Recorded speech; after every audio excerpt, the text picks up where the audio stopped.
Buenas tardes, bienvenidos a este webinar de la Sociedad Valenciana de Nefrología. Hoy vamos a hablar de potasio, vamos a hablar de hiperpotasemia y vamos a hablar exclusivamente de aspectos económicos. Es un problema muy relevante que afecta a no solo nefrólogos, cardiólogos, internistas, médicos de urgencias, a todo aquel que trabaje con pacientes con riesgo vascular y que detectan hipercalemia. Y vamos a intentar ver si a lo largo de las exposiciones de nuestros ponentes tenemos un argumento suficientemente contundente que sea económico para justificar la intensidad que necesitamos para tratar la hipercalemia y evitarla. Para ello tenemos tres grandísimos expertos, no solamente son expertos en sus respectivas especialidades, sino que además han hecho estudios y trabajos publicados en revistas de gran impacto sobre el análisis económico de la hipercalemia en sus distintas especialidades. En primer lugar, el doctor Josep Comín, jefe de servicio de cardiología del Hospital Universitario de Bellvitge de Barcelona. En segundo lugar, el doctor Josep María Cruzado, es jefe de servicio de nefrología también del Hospital Universitario de Bellvitge de Barcelona. Y finalmente, Antonio Olri, que es experto en salud pública y gestión sanitaria de la Escuela Andaluza de Salud Pública en Granada. Bienvenidos y sin más dilación vamos a empezar a este increíble, fantástico y exclusivo webinar que va a hablar de hipercalemia y aspectos económicos. Cuando quiera, doctor Josep Comín. Muchas gracias. Voy a compartir la pantalla y muchísimas gracias por esta magnífica oportunidad de compartir estos minutos y precisamente centrarnos en un aspecto que a menudo no nos centramos en su importancia hasta que no tenemos responsabilidades en gestión, que es los costes y la coste-eficacia de nuestras intervenciones. Yo me voy a centrar en aspectos muy relacionados con el entorno de enfermedad cardiovascular y concretamente sobre estudios en vida real para entender el impacto, la repercusión de esta entidad. Si hablamos de hipercalemia en cardiología, empezaremos hablando por insuficiencia cardíaca y aquí os pongo simplemente una foto para ilustrar el peso de la insuficiencia cardíaca en nuestro día a día. Estos son datos poblacionales de Cataluña, 7,5 millones de habitantes, y son datos que publicamos en 88.000 pacientes, que eran toda la población con el diagnóstico de insuficiencia cardíaca de Cataluña. Y ves un poco el perfil de paciente con el que nos enfrentamos cuando hablamos de IC, ¿no? Gente de 77 años, predominio mujeres, 6 comorbilidades de media, con unas tasas de mortalidad al año altísimas del 14% y con un nivel de utilización de recursos sanitarios altísimo.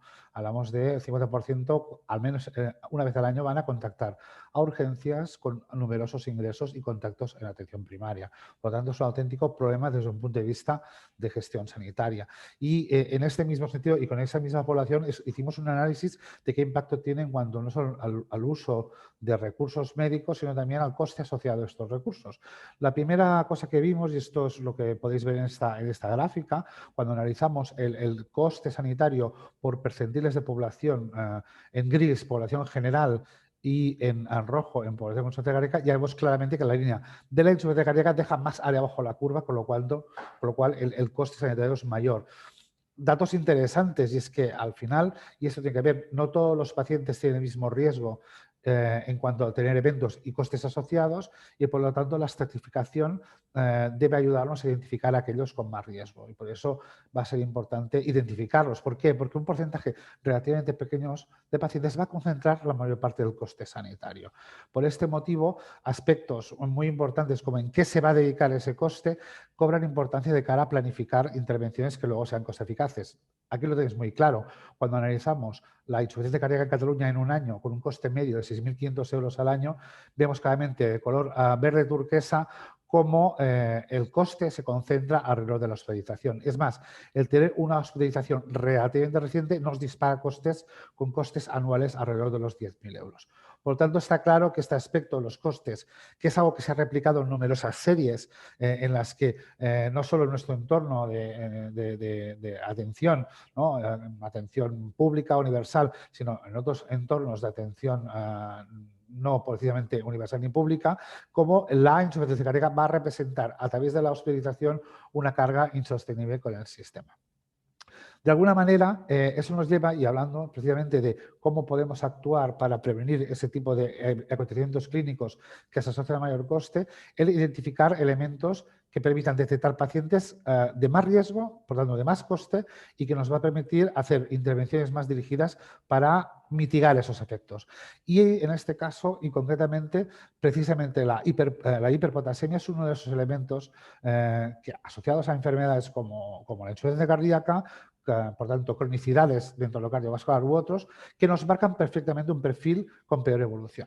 Esto os lo quiero resumir en 4 frases en las que ponemos de relieve el porcentaje de pacientes altísimo dentro de la población que conforma la insuficiencia cardíaca en España con frecuencia reducida que tienen hipercaliemia. Pues aquí lo vemos, ¿no? 17.000 pacientes de 500.000 con el diagnóstico de IC, con incidencias altísimas anuales y sobre todo con valores plasmáticos elevados en 1 de cada 30 pacientes. Es decir, la hipercaliemia es una anomalía que es común en estos pacientes y que luego veremos qué impacto tiene en cuanto a optimización y a resultados. Datos recientes nos sitúan en estos datos que os pongo aquí, donde prácticamente estamos rondando alrededor de un 4% de prevalencia de pacientes con insuficiencia cardíaca y hipercaliemia cuando cortamos con puntos de corte de 5,4 y que además la mayor parte de las veces en los que vamos a contraindicar el uso de fármacos que tienen beneficio en cuanto a la optimización terapéutica va a ser la hipercalemia uno de los motivos principales. Por tanto, es un problema acuciante. Esto ya nos lo ilustró el grupo de Julio Núñez en una publicación de hace poco tiempo en el que demuestra esa asociación entre niveles de potasio y riesgo de mortalidad en insuficiencia cardíaca con forma de U, en la que vemos claramente cómo tanto la hipocalemia como la hipercalemia se asocia a peor evolución en cuanto a mortalidad. Y muy importante, él nos representa aquí también en cuanto a la supervivencia, cómo la trayectoria que experimenta el potasio influye en ese evento con esa mortalidad. Es decir, los pacientes cuya trayectoria es pasar de hipercaliemia a normocaliemia, van a tener, aquí lo vemos claramente, una evolución que se va a acercar a los pacientes que se han mantenido normocaliémicos. Por lo tanto, no solo el valor aislado, sino su trayectoria va a marcar un elemento de pronóstico, por lo que realmente modificar la evolución de ese parámetro bioquímico tiene unas consecuencias más allá de puramente mejorar la analítica, ¿no? Tiene efecto en cuanto al pronóstico. Y esto es importante decirlo porque detrás de esa optimización de los niveles de potasio van a venir la optimización de fármacos que modifican la evolución de la enfermedad. Y aquí tenéis un trabajo que está derivado del Long Term Registry de la Europea de Insuficiencia Cardíaca, donde vemos que los pacientes que recibieron antibióticos rectores del mineralocorticoide con un beneficio pronóstico clarísimo en insuficiencia cardíaca, pues en aquellos casos en los que no se alcanza el objetivo tenemos a la hipercalemia como la causa principal, y en los casos en los que no se indica el fármaco, ya sea porque está con indicación, tenemos hipercalemia, o cuando no hay tolerancia tenemos hipercalemia. Por lo tanto, está detrás enmascarándonos los beneficios demostrados en cuanto a prevención. Y aquí os pongo simplemente una lista de evidencias en el ámbito no solo de la insuficiencia cardíaca, sino en el ámbito de prevención secundaria, en que el uso de antagonistas del sistema renina-angiotensina-aldosterona aporta beneficio en cuanto a outcomes, en cuanto a resultados. No solo en uso IECAS, sino los ARA2, los antagonistas rectores mineralocorticoides y recientemente los ARNI, ¿no? Y muy particularmente destacar algo que de alguna manera los cardiólogos que nos dedicamos a la insuficiencia cardíaca ya habíamos percibido, y es que más allá de este impacto de la hipercaliemia en el ámbito de la insuficiencia cardíaca, y como esto más o menos no nos permite la optimización terapéutica, hay muchos ámbitos de la prevención secundaria, incluso primaria, en cardiología, donde estos fármacos también participan.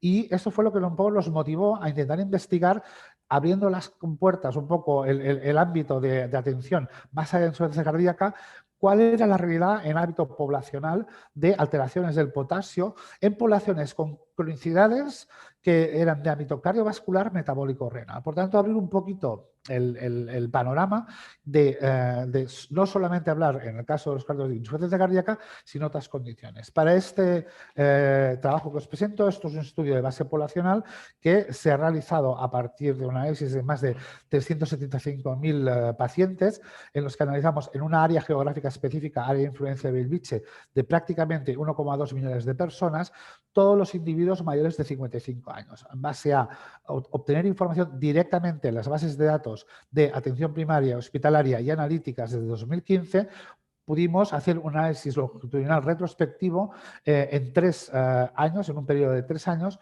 que nos permitió hacer una evaluación no solo de la prevalencia de condiciones cardiovasculares crónicas, metabólicas y renales, que las tenéis aquí representadas, insuficiencia cardíaca, enfermedad renal crónica, cardiopatía isquémica, diabetes mellitus y también la cardiopatía isquémica, como realmente observamos que este grupo de pacientes por encima de 55 años tiene una prevalencia muy elevada de estas condiciones. De hecho, en cualquiera de sus combinaciones, prácticamente el 50% de esta población analizada, de esos 375.000 pacientes, tenían alguna de estas condiciones. Entonces, lo que vimos realmente en este análisis es que, en primer lugar, aparte de la prevalencia de las condiciones crónicas, prácticamente la totalidad de los pacientes recibían algún tratamiento con antagonistas del sistema renina-angiotensina-aldosterona. Un 77% de los pacientes, fundamentalmente IECAS, estaban en tratamiento. ¿Por qué? Muchas de estas entidades son susceptibles de prevención primaria o secundaria de diversas complicaciones utilizando estos fármacos. Pues bien, cuando analizamos los casos prevalentes de hipercaliemia en ese periodo de seguimiento de 3 años, y acotándonos específicamente a los que desarrollaban potasios por encima de 5, que es como definíamos en este estudio hipercaliemia, lo que observamos es que entre un 10 y un 12% los pacientes presentaban hipercaliemia. Vimos que la hipercaliemia es mucho más prevalente en pacientes que además reciben tratamiento con antagonistas del sistema renina-angiotensina-aldosterona, como por ejemplo en el caso de pacientes en tratamiento con antagonistas de los receptores mineralocorticoides, esta prevalencia de hipercaliemia llegaba al 20%. Muy interesante destacar que no solo había hipercaliemia, sino hipercaliemia recurrente, que era aproximadamente de cerca del 3% de los casos. Mucho más frecuente, hasta el 8%, cuando utilizábamos fármacos como los ARM o cuando se coexisten con otras condiciones. Vimos que esta hipercalemia, además, era más prevalente, como era de esperar, en pacientes con enfermedad renal crónica. Esto fue un 26%. Luego, la siguiente fue la insuficiencia cardíaca, con un 20% de los casos. Vimos además que la combinación de estas condiciones, por ejemplo, insuficiencia cardíaca con insuficiencia renal, esto suponía aproximadamente un riesgo entre el 20 y el 26% de hipercaliemia. Por lo tanto, la hipercaliemia no es banal, incluso en escenarios de prevención primaria y secundaria, es frecuente. Es frecuente que esto esté muy vinculado a la utilización de antagonistas de los receptores del sistema renina-angiotensina-aldosterona y que además, conjuntamente, la asociación de condiciones como insuficiencia cardíaca, insuficiencia renal o con diabetes supone una mayor prevalencia. Este estudio, que lo que pretendía es un poco determinar y hacer una foto de la carga que representan estas anomalías en nuestro entorno, se complementó con un segundo trabajo que publicamos en la Revista Española de Cardiología, en la que además quisimos estudiar con un diseño específicamente dirigido a evaluar el impacto en cuanto a resultados de salud, pero también en cuanto a costes sanitarios. Para este estudio lo que hicimos es, a partir de esa misma población y concentrándonos en pacientes de los que disponíamos medidas seriadas de potasio, escogimos una población de 36.000 pacientes con las mismas condiciones, pacientes de más de 55 años, pacientes con estas condiciones crónicas que os pongo aquí. Hicimos un análisis en un periodo que era común a todos, de 3 meses después del momento digamos en el que se considera que es un caso prevalente. Se hizo una evaluación del desarrollo de hipercaliemia en esos pacientes, con la idea de luego prolongar el seguimiento y ver la incidencia de mortalidad, hospitalización, utilización de urgencias y utilización de hospital de día, conjuntamente con análisis de los costes sanitarios asociados. Y aquí tenéis los resultados en esta población estudiada, que fue seguida con un mínimo de 1 año de seguimiento. Vimos que realmente la hipercaliemia se asoció a casi un 68% de mayor riesgo de mortalidad. Esta mortalidad vimos que fue constante en todas las condiciones crónicas señaladas, es decir, mucho más marcada, evidentemente, en aquellas casuísticas con más incidencia de hipercaliemia y específicamente en aquellas condiciones que había más casuística, por ejemplo, insuficiencia renal crónica, pero que esta asociación con mortalidad obtuvo significación en todo el espectro de condiciones estudiadas. Algo parecido vimos con la hospitalización, que hubo un incremento global en presencia de hipercaliemia del 14%, un incremento del 10% de urgencias en aquellos pacientes que desarrollaban alguna hipercaliemia en un periodo de seguimiento de tan solo 3 meses, por lo tanto acotado a un tiempo relativamente pequeño. Y un incremento de más del 50% a nivel de utilización de hospital de día. Todo ello además se asoció a un incremento de costes sanitarios cercano al 30%. Es decir, la hiperpotasemia fue una condición que se asoció a peores resultados en salud y mayores costes sanitarios. Por lo tanto, el marco que nos habla de este estudio es que más allá de la insuficiencia cardíaca, expandiendo a otras condiciones cardiovasculares crónicas, metabólicas y renales, la utilización de antagonistas de los sistemas renina-angiotensina aldosterona en este contexto y concretamente el desarrollo de complicaciones como la hipercaliemia va a suponer un riesgo en cuanto a eventos clínicos y en cuanto a costes sanitarios. No es por ello, digamos, sorprendente que de alguna manera haya habido un flujo importante de información desde las sociedades científicas para intentar abordar ese problema y dar soluciones que permitan mitigar el efecto de la hipercaliemia, especialmente como elemento que nos impide la optimización de terapéuticas que claramente marcan el pronóstico en estas enfermedades. Y aquí tenéis un ejemplo, en primer lugar, que es la actualización de las guías de insuficiencia cardíaca. En el caso del 2016 fue esto en el 2019, donde en esta actualización, que además en pocas semanas vamos a tener las nuevas guías, ya nos introducen en el consenso la posibilidad de utilización de fármacos como el patiromer y el ZS9 para poder contrarrestar el desarrollo de hipercaliemia y poder realizar una optimización adecuada de estos fármacos antagonistas del sistema renina-angiotensina aldosterona. Y en este sentido, y concretamente aquí lo tenéis reflejado, hay recomendaciones de ámbito español, en este caso es el consenso de la Sociedad Española de Cardiología y la Sociedad de Medicina Interna, donde también nos guían en ese abordaje teniendo en cuenta e incorporando estas nuevas novedades terapéuticas que nos van a permitir no solo tratar la hipercaliemia, sino nos van a permitir fundamentalmente en aquellos pacientes que no reciben el beneficio de los fármacos poder implementar un control del potasio y poder así optimizar terapéutica. Así ya, para acabar, los mensajes clave de mi charla serían reconocer la carga que representa la insuficiencia cardíaca para el paciente y para el sistema, recordar que la hipercaliemia es una complicación muy frecuente en estos pacientes y que entorpece la optimización terapéutica, recordar también que la hipercaliemia es prevalente en pacientes con otras condiciones crónicas que no son insuficiencia cardíaca, que esta condición, la hipercalemia, se va a asociar a más eventos adversos y mayor gasto sanitario y que recordar, y las sociedades científicas nos lo recuerdan, que disponemos de herramientas que nos van a ayudar a prevenir y a tratar la hipercalemia con la intención de poder implementar y optimizar tratamientos con efecto pronóstico. Muchas gracias. Muchas gracias, Josep. Fantástica presentación, ceñida al tiempo y con datos reales y de vuestra experiencia. Estás dando argumentos de todo aquello que nos rondaba por la cabeza y lo habéis demostrado. Gracias. Ahora vamos a pasar al doctor Josep María Cruzado, que nos va a hablar de estos aspectos, pero desde el punto de vista nefrológico. Josep, ¿cómo nos lo cuentas? Josep María. Muy bien, muchas gracias. Vamos a hablar de la vertiente más nefrológica del problema. Para contextualizar un poco el tema, en primer lugar vamos a situar cuál es la magnitud de lo que sería la insuficiencia renal crónica en España. Estudios recientes muestran que alrededor del 15% de la población puede tener un determinado grado de insuficiencia renal y, perdón, a ver si...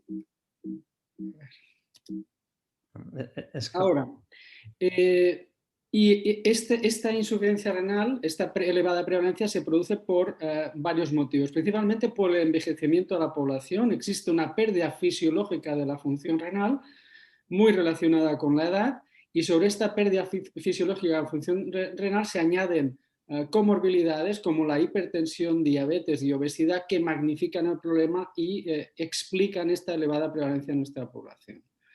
Pero la hiperpotasemia, que es una de las complicaciones de la insuficiencia renal, es inherente a la propia insuficiencia renal porque realmente el riñón es un órgano fundamental en la homeostasis del potasio, como recortamos todos de las asignaturas de la carrera de medicina, ¿verdad? Pues la hiperpotasemia se va a relacionar con el estadio de enfermedad renal crónica como más avanzada, más riesgo de hiperpotasemia porque se limita la capacidad de eliminar el potasio, pero también la causa más frecuente de la insuficiencia renal es la diabetes, y la diabetes per se se relaciona con un estado de acidosis tubular renal de tipo 4 o hipoaldosteronismo hiporreninémico que una de sus características precisamente es la hiperpotasemia. Además, los tratamientos que utilizamos para prevenir la progresión de la enfermedad renal crónica, los inhibidores del sistema renin-angiotensina-aldosterona, también se asocian a mayor riesgo de hiperpotasemia y es un factor limitante claro. Y también el propio tratamiento renal sustitutivo, o los pacientes que están en tratamiento renal sustitutivo tienen mayor riesgo, pero cuando hablamos de tratamiento renal sustitutivo tenemos que acordarnos que aquí también están los trasplantados, y los trasplantados renales, por el hecho de tomar fármacos inhibidores del sistema renin-angiotensina, también, inmunosupresores de tipo tacrolimus, también tienen un mayor riesgo de hiperpotasemia. Por tanto, la hiperpotasemia es propia de la insuficiencia renal, pero la hiperpotasemia también la vemos en la población general. Alrededor de un 8,5% de la población general puede tener un determinado grado en algún momento de hiperpotasemia. Pero si lo comparamos con otras situaciones clínicas muy prevalentes, como la hipertensión, un 21%, la insuficiencia cardíaca, lo hemos visto, un 23%, la diabetes, un 26%, la enfermedad renal crónica, alrededor de un 30%, pero si sumamos enfermedad renal crónica y insuficiencia cardíaca, hasta casi la mitad de los pacientes pueden tener un cierto grado de hiperpotasemia. Por tanto, es una situación prevalente, y es una situación no solo prevalente, sino que también es recurrente. Hay determinados estudios que muestran que hasta un 47% de los pacientes con enfermedad renal crónica con hiperpotasemia tuvieron 2 o más recurrencias durante el año posterior. En esta línea existe este trabajo reciente publicado, liderado por José Luis Gorriz, donde realmente pues, se muestra lo mismo, es decir, los pacientes con hiperpotasemia grave, con ingreso hospitalario, los siguen los autores durante 90 días, y durante estos 90 días observan cómo, a pesar de la gravedad de la situación, se produce un elevado, con mucha frecuencia, una recurrencia que puede ser hasta del 40, casi el 40% de los casos. Realmente es un problema, y es un problema que claramente parece que no está resuelto. Pero, ¿por qué es importante la hiperpotasemia? Pues es importante porque la hiperpotasemia se asocia a mortalidad. Y esto lo sabemos muy bien los nefrólogos, que cuando hacemos las guardias, pues realmente la situación de hiperpotasemia es una situación de emergencia que en muchas ocasiones pone en riesgo la vida del paciente. Pero también hay casos, realmente, como veremos después, de pacientes que pues, pueden llegar a morirse en su domicilio. Dos comentarios más respecto al tratamiento renal sustitutivo, hiperpotasemia, lo que habíamos comentado antes, es decir, que cuando pensamos en pacientes en tratamiento renal sustitutivo pensamos en diálisis, pero si nos fijamos en los datos, por ejemplo, del registro de enfermos renales de Cataluña, en verde podéis ver aquí la línea, pues esta línea en verde son los trasplantados. Es que realmente la prevalencia va creciendo de año en año porque cada vez hay más pacientes trasplantados, y los trasplantados tienen en muchas ocasiones insuficiencia renal, y además reciben fármacos, como he comentado antes, tacrolimus, que aumentan el riesgo de hiperpotasemia. Por otro lado, existe este estudio muy interesante, publicado en el 2011 en New England Journal of Medicine, donde realmente los autores demuestran que la mayor mortalidad de los pacientes en diálisis se produce los lunes y los martes, es decir, el periodo más largo sin diálisis, el periodo de lo que llamamos de fin de semana sin diálisis, y en estas ocasiones la mortalidad muchas veces es por muerte súbita, arritmia, y probablemente, aunque los autores no lo demostraron, pero sí que especularon con la posibilidad de que esa mortalidad estuviera relacionada con el potasio. Por tanto, hemos visto que el potasio es un problema que pone en riesgo la vida del paciente, y además, no solo eso, sino que una de las acciones reactivas que realizamos ante una situación de hiperpotasemia es en el caso del riñón y en el caso incluso de la insuficiencia cardíaca, pues reducir o incluso suspender el tratamiento con los inhibidores del sistema renin-angiotensina, aldosterona. Y esto no es baladí, sino que esto se asocia a peores resultados, entendiendo como peores resultados pues que la insuficiencia renal progresa más, que el paciente puede tener más eventos cardiovasculares, que el paciente en definitiva pues va a morirse más. Es decir, que realmente esto es un problema que implica un mayor riesgo de mortalidad en esta población. ¿Qué nos dicen las guías al respecto? Pues las guías nos dicen que en el caso de la insuficiencia renal crónica claramente están indicados los inhibidores del sistema renin-angiotensina-aldosterona, pero hemos visto que estos fármacos se asocian a hiperpotasemia, y las guías también nos dicen algo al respecto, es decir, que recomiendan administrar estos fármacos a las dosis máximas toleradas. Esto es un eufemismo, pero realmente es lo que dicen las guías, porque en muchas ocasiones la limitación o esa dosis máxima tolerada va a depender del riesgo de hiperpotasemia. Y las guías, muy importante, ya incluyen la necesidad de utilizar quelantes de potasio orales como estrategia para el control de la hiperpotasemia crónica, con la misión de alguna manera poder permitir mantener las dosis adecuadas de los fármacos nefroprotectores. Con todo este background y con el soporte de Vifor, realizamos este estudio con el objetivo de determinar la gravedad, el manejo y, como veremos después, los costes de la hiperpotasemia crónica en nuestro país. Se trata de un estudio retrospectivo, un estudio longitudinal de 3 años de seguimiento con pacientes de 7 comunidades autónomas de España. Los criterios de inclusión: pacientes de más de 18 años con enfermedad renal crónica, insuficiencia cardíaca o diabetes, y con al menos 2 episodios de hiperpotasemia en los últimos 12 meses separados con más de 2 semanas de diferencia. Los criterios de exclusión principales: enfermedad renal crónica estadio 5 o bien pacientes con suplementos de potasio. Sobre una población alrededor de 2 millones de personas se identificaron unos 3.000 pacientes con este criterio de hiperpotasemia crónica, y después de seleccionar los pacientes con insuficiencia cardíaca, insuficiencia renal o diabetes, evaluamos aproximadamente unos 1.500 pacientes, de los cuales 2/3 tenían una hiperpotasemia leve y 1/3 era moderada severa. La edad de los pacientes alrededor de 75 años y bastante balanceado hombres y mujeres. Importante, el 70% de estos pacientes tenían o estaban recibiendo tratamiento con inhibidores del sistema renin-angiotensina-aldosterona. Punto 1 importante, ¿cómo manejamos el tema de las resinas? Pues las resinas se prescribieron alrededor del 42% de los pacientes, aunque es cierto que como más severa era la hiperpotasemia, más prescripción, llegando a ser del 90% en los casos de hiperpotasemia severa.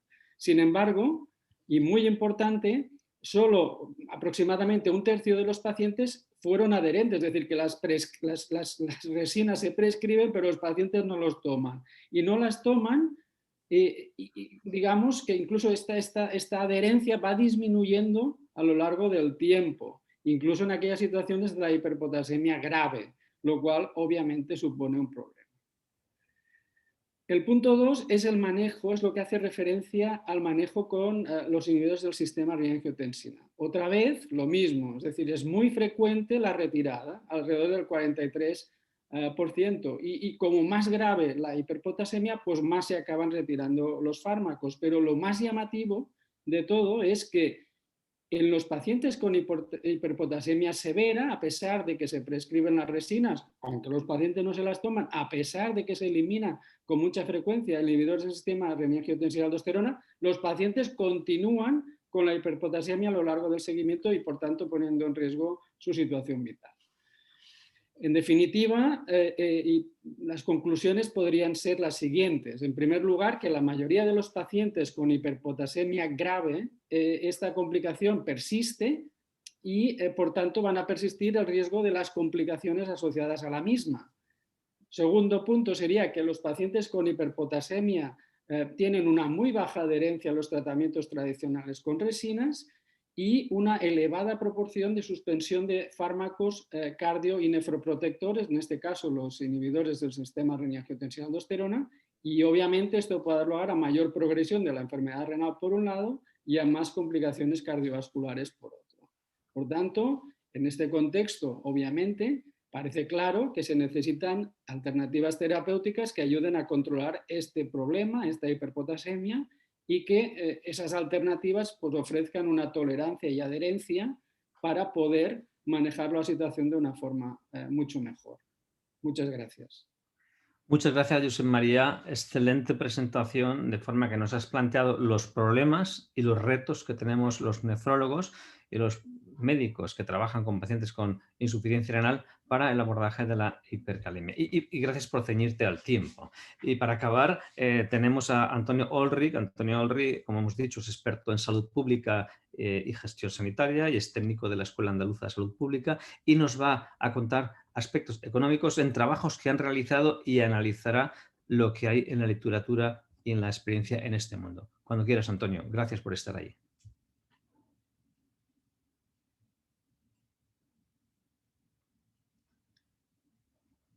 Antonio, ¿puedes pasar la diapositiva? Antonio, el micrófono. El micrófono, Antonio. Perdón, que me he quedado sin micrófono. Inicia, por favor, inicia atrás. Ahora sí, perdonad. Bueno, en primer lugar quería dar las gracias a la Sociedad Valenciana de Nefrología y a Bifo Pharma y muy especialmente al doctor José Luis Gorriz por la invitación a este webinar. Bueno, después del doctor Cruzado, doctor Comín, creo que ha quedado claro la importancia de la hiperpotasemia, de su alta prevalencia y de su asociación con el uso de recursos sanitarios, con estancias prolongadas, visitas de urgencia, etc. El estudio, esa es la parte del estudio que voy a comentar ahora, tenía por objetivo determinar el impacto económico para el sistema sanitario de un paciente con hiperpotasemia crónica. El doctor Cruzado ya ha presentado algo de metodología de este trabajo.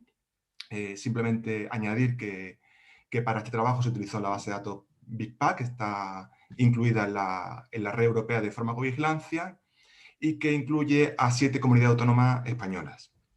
Se excluyeron de esta base de datos aquellos pacientes que están en estadio 5, ya que presentaban un mayor coste.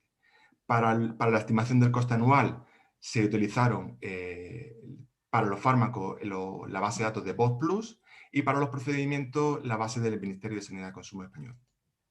En este gráfico podemos ver cómo el coste de los pacientes ascendió a unos 5.929 €, existiendo una relación directa entre la severidad y los costes, es decir, a una mayor severidad, unos mayores costes, llegando hasta los 12.700 € para aquellos que presentaban unos mayores niveles de severidad. Si tenemos en cuenta aquellos costes que son atribuibles a la hiperpotasemia, que son el 32% de los costes totales, siendo el 58,8% de los costes hospitalarios, vemos, en primer lugar, que se mantiene esa relación directa entre mayor severidad y mayores costes, ¿vale? Y que el 62% de los costes están relacionados con la hospitalización, oscilando este valor entre el 43 y el 81%. A continuación, con la finalidad de facilitar la interpretación y contextualizar la información que se ha presentado, vamos a mostrar la evidencia disponible sobre el impacto económico de la hiperpotasemia. Y hemos estructurado la información según los epígrafes que se muestran en esta diapositiva. Y en primer lugar vamos a ver los costes de la hiperpotasemia y luego cerraremos con algunos estudios de evaluación económica. Como hemos dicho, empezaremos por ver estudios de impacto de los costes de la hiperpotasemia para los sistemas sanitarios y esta información se agrupará en función del tipo de medida. Así, en esta diapositiva se muestran estudios de coste de casos prevalentes, ¿vale? Los 3 primeros estudios son realizados en Estados Unidos y la identificación de los pacientes en todos los casos se realizó con el CIE 9 o el CIE 10. El estudio de Fitch Son costes mensuales, pero podemos ver que el rango oscila entre $140.000 y $35.000. Destaca que aquellos pacientes con enfermedad renal crónica mostraron un mayor coste. El último de los estudios, que es el estudio publicado por Jiménez en 2021, por favor, doctor Comín, si me equivoco, corríjame, realizaron un estudio con aquellos pacientes que tuvieron al menos una medición de potasio en Cataluña y mediante un análisis multivariante encontraron que aquellos pacientes con hiperpotasemia mostraron significativamente, estadísticamente significativa, una mayor probabilidad de tener un elevado coste sanitario. Quisiera destacar esta tabla del estudio de Fitch, donde muestra que aquellos pacientes con estadios de enfermedad renal crónica más avanzada mostraron un mayor coste. Posteriormente, en esta diapositiva queremos ver, mostramos el coste del evento de hiperpotasemia, es decir, antes y después de un evento. Es decir, un mismo paciente se le sigue, retrospectivamente vemos sus 6 meses o años antes del evento y hacemos la diferencia con el coste que supone los 6 meses o el año posterior. Los dos estudios que se incluyeron son los dos realizados en Europa, uno en Dinamarca y en otro en Alemania, y podemos observar que el evento se asocia a un importante incremento del coste, estando principalmente relacionado con los ingresos hospitalarios. Quisiera destacar este gráfico del estudio de Kanda, realizado en Japón y publicado en el año 2020, donde se muestra que la evolución del coste acumulado con el tiempo, y se puede ver como que el incremento es casi exponencial, donde un mayor estadio de la enfermedad renal crónica se asocia a un mayor coste. Mientras que en el gráfico de la derecha se muestra cómo este incremento de coste en función del número de eventos de hiperpotasemia y también cómo el crecimiento es bastante acusado. Por último, mostramos la comparación entre aquellos pacientes con un evento de hiperpotasemia frente a aquellos que no los tuvieron. Y incluimos 3 artículos. El primero, de Betz, publicado en el 2018, los pacientes con hiperpotasemia se seleccionaron de una muestra aleatoria del Medicare y se clasificaron según sus niveles de potasio y tratamiento. Mientras que los otros dos, la selección de los controles se realizó mediante matching. En todos los estudios se puede observar que los pacientes con hiperpotasemia presentan un mayor coste que los pacientes sin hiperpotasemia.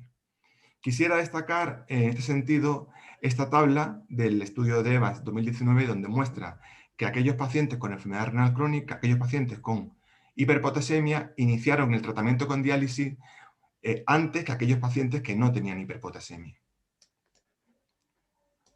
Un resultado que me resultó muy llamativo en los 7 estudios que he comentado hasta ahora, y he sombreado la parte de conclusión donde se hacía mención, es que en todo se concluía que teniendo en cuenta el impacto en salud y los costes asociados, es necesario mejorar el tratamiento para mantener unos niveles adecuados de potasio. A continuación vamos a ver una serie de estudios sobre la normocalemia y la optimización con inhibidores del sistema renina-angiotensina-aldosterona. El primero de los estudios, que fue publicado por Paulson en Estados Unidos en el año 2017, estimó el coste según los niveles de hiperpotasemia y la optimización de las dosis de inhibidores del sistema con inhibidores del sistema renina-angiotensina-aldosterona, concluyéndose que la hiperpotasemia y la dosificación subóptima se asociaron a un mayor coste. Todos los estudios que hemos visto hasta ahora eran estudios que realizaban una estimación del coste. Ahora vamos a ver una serie de estudios que realizan una evaluación económica. Básicamente, una evaluación económica compara los costes y los beneficios de dos alternativas. Y en esta parte se identificaron dos evaluaciones económicas que comparaban una estrategia de optimización de los niveles de potasio y mantener el uso de los inhibidores del sistema renina-angiotensina-aldosterona en pacientes con enfermedad renal crónica e insuficiencia cardíaca respectivamente. Dentro de la estrategia se contempla la continuación o no de estos fármacos de los inhibidores del sistema renina-angiotensina-aldosterona. Destacar que los modelos fueron validados por profesionales sanitarios. En esta diapositiva muestro el diagrama de flujo de los pacientes, donde según diferentes probabilidades de transición, los pacientes iban avanzando en su nivel, en estadios de la enfermedad renal crónica, y según sus niveles de séricos de potasio o el uso de los inhibidores del sistema renina-angiotensina-aldosterona y el estadio de la enfermedad, sucedían diferentes eventos cardiovasculares. Ambos modelos fueron sometidos a procesos de validación interna y externa. Así, en aquellos pacientes con enfermedad renal, que es la parte de arriba de la diapositiva, la optimización de los niveles de potasio sérico y la terapia con inhibidores del sistema renina-angiotensina-aldosterona se asoció con un ahorro de costes. Fijaros cómo el coste de esta estrategia de optimización eran 108.000 libras con 685 frente a los 108.720, lo que supone un ahorro de 35 libras, pero lo que es más importante es que conlleva un aumento de supervivencia de unos 2 años y 1,47 años de vida ajustado por calidad. Siendo este beneficio para aquellos que continuaron con el tratamiento. Destacar que el tratamiento con los inhibidores del sistema renina-angiotensina se asoció con un retraso en la progresión de la enfermedad renal crónica. En la parte de abajo de la diapositiva se muestran los resultados de aquellos pacientes con insuficiencia cardíaca, encontrándose resultados similares que con la enfermedad renal crónica. Así, aquellos pacientes con manejo óptimo de los niveles de potasio sérico y tratamiento continuo con inhibidores del sistema renina-angiotensina-aldosterona, se mostró una mayor supervivencia. Por último, vamos a comentar evaluaciones económicas identificadas sobre el tratamiento con Patinomer. Se identificaron 2 artículos que estaban publicados en la prestigiosa revista de Pharmaconomics.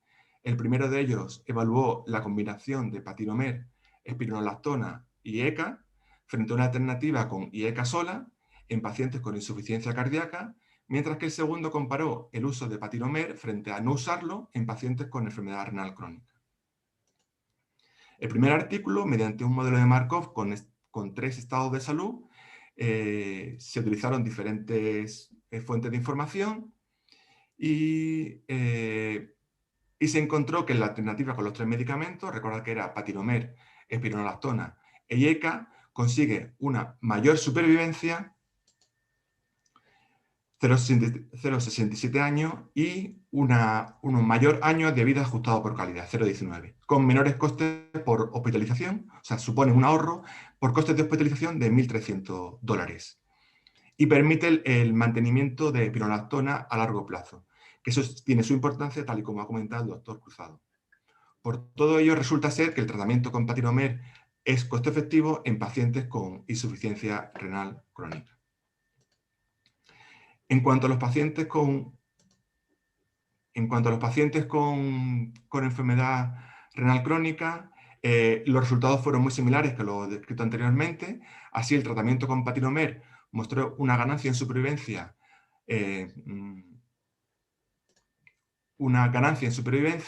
en ABAC y unos menores costes por hospitalización y diálisis.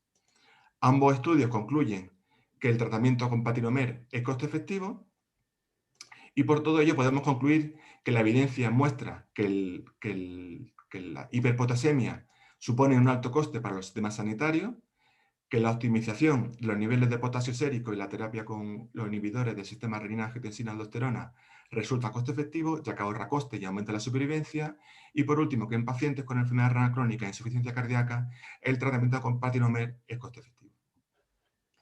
Muchísimas gracias, Antonio, por ceñiros todos al tiempo. Hemos hecho en 45 minutos todas las ponencias. Tenemos 15 minutos para preguntas y, bueno, os pediría que fuerais relativamente breves. Vamos bien de tiempo. Y, a ver, empiezan las preguntas de la audiencia. Por aquí tenemos, nos pregunta pero los datos corroboran la ventaja económica del uso de quelantes del potasio en pacientes con hiperpotasemia y enfermedad renal crónica. De la misma manera que los ensayos clínicos evidencian la eficacia de los nuevos fármacos en el control del potasio en pacientes con enfermedad renal crónica. Entonces, lo pone con admiración, ¿por qué el Ministerio de Sanidad exige en el momento de prescribir el tratamiento de Patiromer que coexista enfermedad renal crónica con insuficiencia cardíaca? ¿Hay datos económicos que lo apoyan? Es decir, el IPT que vemos tiene sentido o no tiene sentido en enfermedad renal, y si hay datos económicos que apoyan a la necesidad de poner la insuficiencia cardíaca para poder prescribirlo. Josep María, tu opinión. Josep, también, y Antonio, por favor, cada uno, hay distintas vertientes que podéis responder los tres, por favor. Yo seré muy breve y doy paso a los expertos más económicos. Realmente yo creo que la respuesta es fácil, es porque todavía el Ministerio no se ha leído nuestro trabajo. O sea, esto es fácil de responder, ¿eh? O sea... Contundente respuesta y eficaz. ¿Algún comentario que queréis hacer más? Bueno, yo, como yo he hecho una búsqueda de la evidencia, al fin y al cabo el visado es una medida de controlar el gasto de los medicamentos. Y he hecho una revisión de los países del entorno con cuál es la indicación de ese visado en los países del entorno. O muchos países no tienen ningún tipo de visado, pero lo que sí es verdad que España es el país más restrictivo, con lo cual un poco apoyando lo que dice el doctor Cruzado. Vale.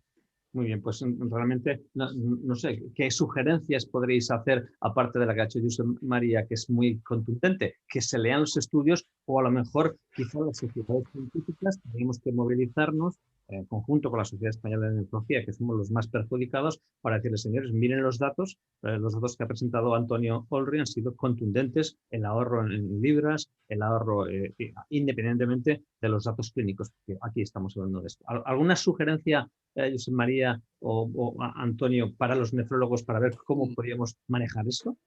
Bueno, para mí el dato más llamativo es realmente primero la baja adherencia a las resinas. Es verdad que el trabajo no controlaba otras variables muy relevantes como la dieta. Es decir, sabemos claramente, ¿no?, los nefrólogos, que la dieta es muy relevante, pero sí, incluso con esto estamos hablando de un volumen de población suficientemente grande.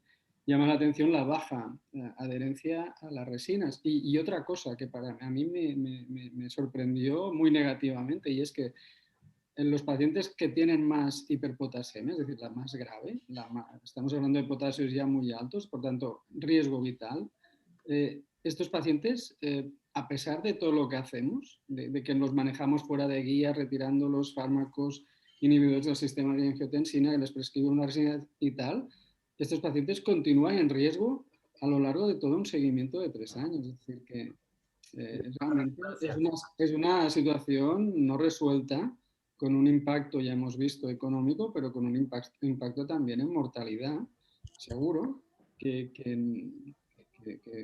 debemos afrontar, ¿no?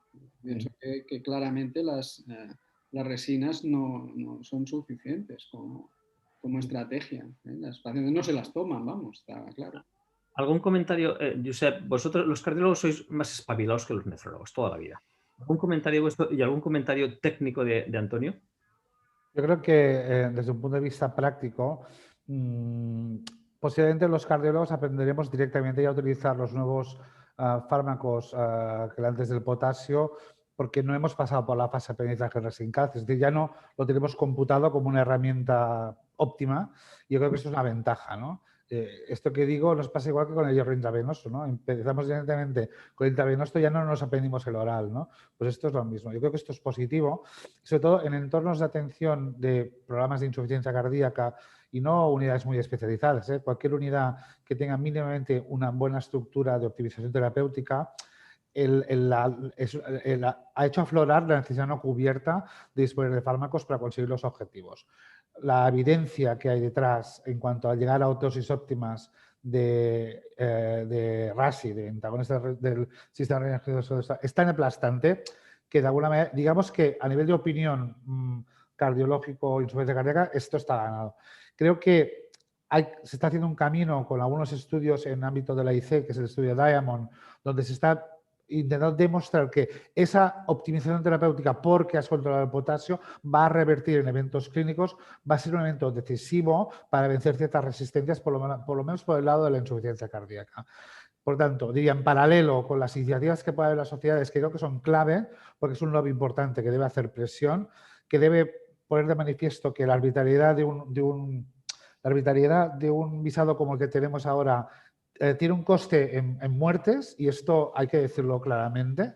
En ese camino, paralelamente, debemos buscando esa evidencia de que no indirecta, sino directamente te permite optimizar y mejorar resultados, y en ese camino estamos. Muy bien. Una pregunta, Antonio, y a José María. El estudio que publicaste en el Clinical Kidney Journal que habéis mostrado, los dos, especialmente José María, ¿cómo analizasteis la adherencia? Porque habláis de una adherencia de resinas del 10-20% a los 26 meses. Quizá los pacientes luego no se tomaban, aunque las sacaban de la farmacia, pero las adherencias, los estudios que hay de adherencias dicen que a los 7 días el 50% no la toman. ¿Cómo lo hiciste? ¿Con tratamientos farmacológicos o qué metodología utilizaste en el estudio? Sí, si quieres responder tú, Antonio. Pues la verdad es que me has pillado fuera de juego, mira, sinceramente. Bueno, Son recursos electrónicos de recogida de farmacia. No, creo que sí, ¿no? era prescripción y retirada de farmacia. Vale. Es decir, esta era la manera de controlarlo. No iba más allá del estudio. Es decir, no era un estudio de verificación. Es decir, era lo que el paciente retiraba de farmacia, con lo cual probablemente la adherencia todavía igual es hasta menor. Seguro, ese es el comentario que me gustaría hacer, porque en algunos estudios pequeños de adherencia prueban que a los 7 días el 50% de los pacientes no toman las resinas. Una pregunta también de la audiencia, dice, en un documento de la revista de Cardiología Española se recomienda asociar quelantes a partir de 5,1 de potasio. ¿Se está aplicando? ¿Debemos temer eso puede suponer un incremento de coste importante, o quizá deberíamos hacer el umbral de potasio un poco más alto? Es decir, ¿creéis que a partir de 5 o 5,1, perdón, o 5,5, o a partir de cuándo tenemos que tomar una actitud de utilizar un quelante o hacer una actitud terapéutica? Yo, en el ámbito de la insuficiencia cardíaca, de alguna manera sí que está bastante bien acotado que en cierto uso de fármacos, por ejemplo, los ARNIs, ¿no? Lo que sería el sacubitril/valsartán, ¿no? Hasta 5,4 tenemos tolerancia, con lo cual ese sería un margen tolerable, pero estamos afrontando seguramente un paciente que a lo mejor no vamos a poder hacer la siguiente doblada de dosis para llegar a dosis óptimas. Pero si nos miramos con cariño a las recomendaciones que nos dan las guías de la europea, en uso de antagonistas de receptor mineral corticoide, potasios por encima de 5 no se toleran. Es decir, por guías tenemos que estar por debajo de 5 para iniciar o incluso para titular. Por tanto, esa contradicción yo creo que debe hacerse siempre desde la perspectiva de beneficiar al paciente. La otra cosa es que el visado nos obligue a ciertos niveles de potasio, ¿no? Pero yo sería partidario en optimización de fármacos de este tipo en IC, ser más precoz. Y no tolerar valores por encima de 5 para poder llegar a la dosis completa. Quizás sería interesante hacer cierta flexibilización del visado, ¿no? También, ¿no? Bueno, es que ahora es un machambro para todo igual, aparte de la absurdidad de poner una clase funcional. O sea, poner la clase funcional como un criterio cuando estás hablando de pronóstico es alucinante. O sea, no se entiende. No se entiende que estés marcando una limitación funcional para una toma de decisión cuando, por lo menos en el ámbito de cardiovascular, insuficiencia cardíaca, tenemos la evidencia de que fármacos en clase 2 tienen una prevención de muerte súbita y de reducción de que nos ahorran DAIs, que son hiper más caros que el patiromer, ¿no? Carísimo. Es arbitrario y es claramente con una finalidad restrictiva, digámoslo claro. Yo, modo de ejemplo, solo recordar que los estudios Fígaro-Fidelio, que uno de ellos acaba de publicar con mucho impacto en nefropatía diabética, ¿no? El potasio límite para entrar para ser población de estudio era 4,8. Es decir, que todos los que estaban por encima de 4,8 teóricamente no pueden beneficiarse de un fármaco potencialmente beneficioso para retardar la nefropatía diabética y los eventos cardiovasculares en esta población. Queda por definir si el tratamiento con estos fármacos quelantes permite unos buenos outcomes, que seguro que hay ensayos, estudios en marcha, ¿no? Aquí yo creo que la parte, habéis en respuesta a esta pregunta de la audiencia, que estaba preocupado por si se dispara el gasto, si empezamos a tratar con potasio de 5, pero habéis demostrado claramente que es coste efectivo y que las hospitalizaciones es lo más importante del impacto en el coste, ¿no? Yo en el coste. A ver, otra pregunta, mira, Josep María y a Josep también. Se habla de la importancia de, es un tema eterno, pero no nos ponemos a coger el toro por los cuernos. Estamos disminuyendo la dosis de bloqueo del sistema renina-angiotensina o discontinuando. Y los tres habéis mostrado en vuestras ponencias que se asocian a peores costes y además a mayor gasto, ¿no? ¿Qué podemos hacer? Las sociedades científicas, los nefrólogos, los cardiólogos, los internistas, todos los que trabajamos, ¿cómo podemos hacer? Porque las cosas son evidencias de altísimo grado y no las ponemos en marcha. ¿Por qué seguimos quitando el bloqueo del sistema renina-angiotensina? ¿Hay heterogeneidad de nefrólogos? ¿Hay heterogeneidad de cardiólogos o internistas o otro tipo de médicos? Yo, si me permites, para empezar, en cardio, es que lo único que hemos aprendido para tratar la hipercalemia hasta ahora era quitarlo todo. Es una lástima decirlo, pero es así. Por lo tanto, yo diría, si me decís una cosa, es más formación continuada. Desde luego, los cardios nos hace falta para saber manejar en el potasio como hacen los nefrólogos. Antonio, Josep, perdón, antes de pasar así, en relación con esta pregunta, en el estudio que has mostrado de 88.000 pacientes un poquito más con insuficiencia cardíaca en Cataluña, habéis mostrado que casi el 40% del gasto es hospitalización. Entonces, ¿crees que si optimizáis el bloqueo del sistema renina-angiotensina y optimizar los tratamientos, obviamente, aparte de mejorarse los outcomes o los resultados, también hay un descenso del gasto, ¿no? Yo creo que eso es un argumento suficiente, ¿no? Lo habéis demostrado vosotros. Yo creo que es evidente, es que el coste que arrastra la hospitalización es el gran tema y que además las intervenciones el bloqueo neurohormonal NIC tiene un gran impacto en la hospitalización y solo por ello ya tenemos criterios de indicación en las guías, con lo cual la evidencia es aplastante al respecto. Muy bien. Otra pregunta nos viene también, el menor precio de las resinas no justifica su uso en su paciente crónico. Las resinas son más baratas y ello puede ser la justificación del visado o simplemente es el coste, ¿no? Estamos hablando de que el visado está relacionado con el coste, no con otros aspectos que ya lo habéis dicho, ¿no? Claramente, ¿no? Vale. Otra pregunta, ¿qué estrategias para la normocalemia tendríamos que hacer primero desde el punto de vista nefrológico, cardiológico y desde el punto de vista técnico, Antonio? Es decir, cada uno decir en estos minutos que nos quedan, ¿qué estrategias podemos hacer para mejorar el pronóstico de nuestros pacientes consiguiendo normocalemia? Josep, ¿qué nos cuentas? Seré muy breve. Los modelos de atención en insuficiencia cardíaca, voy a hablar de insuficiencia cardíaca, de modelos de atención que programan tras un diagnóstico o tras una hospitalización, evento duro, ¿no? Una atención estructurada y planificada donde el objetivo es optimizar fármacos y monitorizar función renal y esto comprimirlo en el tiempo, es decir, no dilatarlo en el modelo clásico de visitas cada 6 meses voy subiendo fármacos. Esos modelos de atención estructurada y planificada son la clave. Son la clave porque en estos tú vas por delante del problema y cuando los detectas es cuando hay oportunidades para fármacos como por ejemplo Patiromer. Por lo tanto, diríamos que implementar programas de atención estructural en insuficiencia cardíaca es un elemento clave para lograr esa estrategia de mantenimiento y prevención de la hipercalemia y mantenimiento de la normocalemia.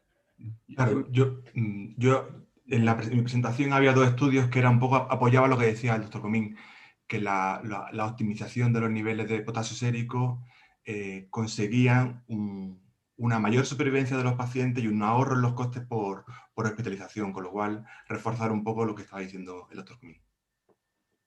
Bien, Josep María, un comentario a este respecto. Simplemente desde el punto de vista nefrológico, insistir, muy importante, el rol de la dieta, el rol de la corrección de la acidosis, sobre todo en grados avanzados de insuficiencia renal, y a partir de ahí intentar utilizar las herramientas que tenemos y que no las utilizamos lo suficiente. Bueno, la dieta tiene sus más y sus menos últimamente, o sea, tiene sus situaciones a favor y en contra, progresión, acidosis, etcétera, pero bueno, es motivo para discutir también. Me gustaría que para acabar, estamos ya casi fuera de tiempo, cada uno en 30 segundos nos dijera cuál es quizás su mensaje clave después de esta experiencia que hemos tenido para hablar de hipercalemia y análisis de costes. Josep. Pues si me permitís, para dejarlo en una sola frase, vamos a ver, la insuficiencia cardíaca y otras condiciones cardiovasculares crónicas son una carga para el sistema y para el paciente, que en estas la hipercalemia es una complicación frecuente que nos impide la optimización terapéutica y que se asocia a más eventos adversos y más costes. Y que es importante recordar que podemos revertir esta situación porque disponemos de fármacos que nos van a permitir controlar la hipercalemia y optimizar los fármacos. Muy bien, perfecto, muchas gracias. Josep María. Yo muy breve. En mi opinión, yo creo que la magnitud del gran problema de la hiperpotasemia en los pacientes con enfermedad renal crónica podría minimizarse mediante el uso apropiado de los nuevos fármacos quelantes del potasio. Muchas gracias. Antonio. Bueno, pues insistir en el importante impacto que tiene la hipercalemia para el sistema sanitario a nivel económico y la necesidad de optimizar los niveles de potasio y de tratamiento farmacológico para conseguir unos niveles adecuados que se traduce en ahorro de costes y aumento de la supervivencia de los pacientes.